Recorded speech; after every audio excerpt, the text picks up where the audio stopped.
back to the aesthetic thing that you were talking about, Miles. I would say like hitting what Tim said about the gym, right? So when it comes to like guys and their aesthetics in the gym, just relating this to peer pressure, like and just things in life in general. When you do certain things, like you go to the gym and you work out just for the aesthetic, like for the look, right? It might take you I'm not saying it's bad to work out for aesthetics, but it might take you longer to achieve that because of your priorities, you know what I'm saying? And just like other things in life. If I go to the gym, but I work out for strength, I know that eventually the aesthetic is going to come because it encompasses all of that, you know? But I'm building on a certain foundation. Same with like reading, for example.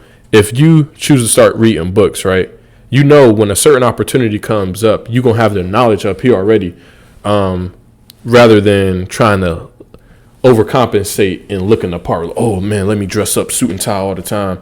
Not that that's wrong either, but you trying so hard to fit or look like something because you didn't do what it actually took to get there. You know, you didn't try to put on a facade. Yeah, exactly. That's exactly what it is. Yeah. And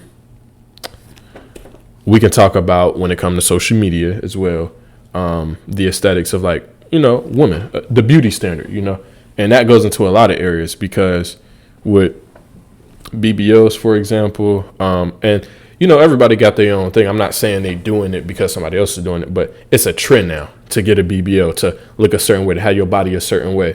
But if certain people weren't doing that, would you still be doing it though? That is something to think about, you know. And we can talk about this too, the beauty standard of women. Like I feel like guys indirectly can be peer pressuring women to look a certain way or to dress a certain way, provocative, because guys might lust and things like that. For sure. And so therefore a woman's like, oh, if I want to get attention, I got to be doing this to get it, because if not, then the guy's not going to pay me attention. Okay, well, he's just not going to pay you no attention. He can go find somebody else, or he can keep it pushing. But you'll be where you need to be, though. You know what I'm saying? And I don't know. That's just my and I agree. Take on that. Sometimes that peer pressure, like that indirect peer pressure to act, like to dress and like look a certain way, is going to attract people that you might not even want around. So like if you're somebody that desires a genuine, you know, authentic relationship with somebody, if you're only like working on your body or your looks or whatever for somebody that, you know, might not want you for what you have like on the inside, then you're going to do it for the wrong reasons, and that could lead you in like some really bad situations. Like you're saying, like with certain women, like they'll work on their bodies for their looks, and then, you know, they finally get, you know, their dream, quote unquote, their dream body, and then, you know, a lot of dudes start giving them more attention, right? Like they're the same person, like they're the same woman, like same beautiful woman inside and out, but because they have this certain level of appeal, like that lustful appeal for men, then they'll start seeking that girl out more. But it's not necessarily attention that you would want, because you don't know all the time what their intentions are. And that can lead you towards a very like negative situation or relationship that can be very detrimental to your mental health and your physical health, really. Especially if you're like maintaining that upkeep for this person, because your priorities are on who you want to attract and who you want to give out, who you want to give validation to, like get validation from. Exactly. Yeah. So that makes me think, like, when people get together, just not everybody, but some people, like, say a guy, he looks at a girl, he like her body, things like that. Obviously, I think looks is what attracts most people initially, of course. Yeah. But so he gets to know her, you know, he might like the way she thinks, things like that. She's really into him. She likes the way he thinks. However, she's not aware that at the foundation of their relationship is he really look like how you did yourself up. He liked the BBL you got. He liked this and he liked that. Even though he might like the way you think, if that BBL and stuff wasn't there, because that's the drive and motivation for him, would he still be with you? That's a good point. That's a good question. Good point. Like, and same with, like, you can say the same thing about dudes, though. Like, yeah, for sure. The money. If like, for example, like the money, but also physically. Like, physically, yeah. This dude could be 6'3", about 240, built like LeBron. Let's say like 6'7", built like LeBron James, right? You know, really sweet dude, you know, things like that. And, you know, the girl might be feeling him for, you know, like the way he thinks. But if he was 5'7", you know, maybe a little bit chunkier, you know, he's not really an ugly dude, but he doesn't have those physical things. Like he could get like slimmer, like he'd be in the gym, but he's just not like tall. Right. You know, would you still mess with the dude? And I think now obviously that's something that dudes can't control. We can't just magically spring our heights up. If we could, I would do it. No cap.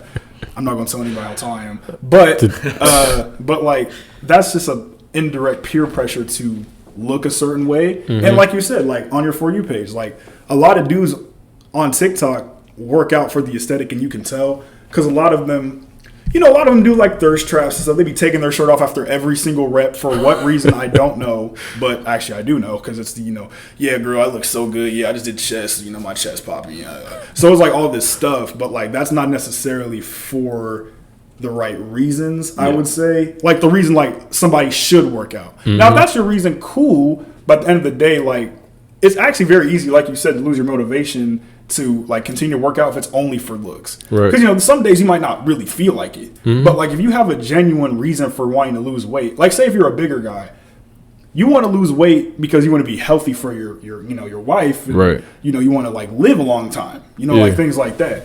Or you want to be strong enough to protect your wife or like protect your kids or grandkids or whatever the case. Like for me personally, I always imagine like really out-of-pocket scenarios to help me get motivated for the gym. Like, man, what if someone just ran up here and, like, knock my dad out? Like, can I knock him out? Like, and I'll be in the gym. You know what I mean? Like, now that's kind of extreme. You don't got to do that. But, like, I have my reasons for wanting to be strong, like, to protect the people I care about. And that's enough for me to get up and, like, work on my body at the gym. It's not necessarily just, like, I just want to look good. Now, that's cool, too. Like, I don't mind not looking, you know what I mean? But, like, that's not my main motivation. And, like, I feel like people are pressured to work out for very stupid reasons, like by their peers, like, bro, like if your girl left you, bro, just get in the gym, bro. That'll take your mind off it. Like, and it could, but like if you're that's not the greatest reason to start. Now, obviously, if you want to work on yourself to be better, like maybe your ex-girlfriend, whatever, said, I just don't like your body. Like you look. Now, I'm not saying you should do anything because of what anyone says. I'm just saying like you might want to work on yourself for you. So like that's a good reason. That's a great reason. If your why isn't, if the foundation of your why isn't strong and it's not about you, then it's like when those other people aren't there and they don't show up, that peer pressure for doing it is gone. Man, you're not gonna stay consistent in anything in life. That's facts. The passion won't be there because the passion was the person who was present. So what is it gonna look like when they're not gone? Because some people only in your life for a season. So. Don't get into things that only for people, because when they're gone, which they might be and they might stay, hey, your joy was the person. That's a great point. That is a great point. I was like, were you gonna say something? Hey, y'all killed it. I didn't even have to say anything. Y'all killed it. That's fair. All right, well, seems like that's it for TMT episode 2. Peer pressure. So we're going to wrap it up with that, and y'all can catch us on the next one. Don't forget to leave a comment, subscribe, give some feedback. Ask some questions, too. Ask some questions. Ask questions, because we will answer them and try our best to answer them. And if we got enough content like that we didn't cover, or people feel like we didn't cover enough in one episode, we'll make a part 2 to it, too. So. And y'all can also follow us on Instagram at t.m.t.podcast. So, all right, that's it. We out.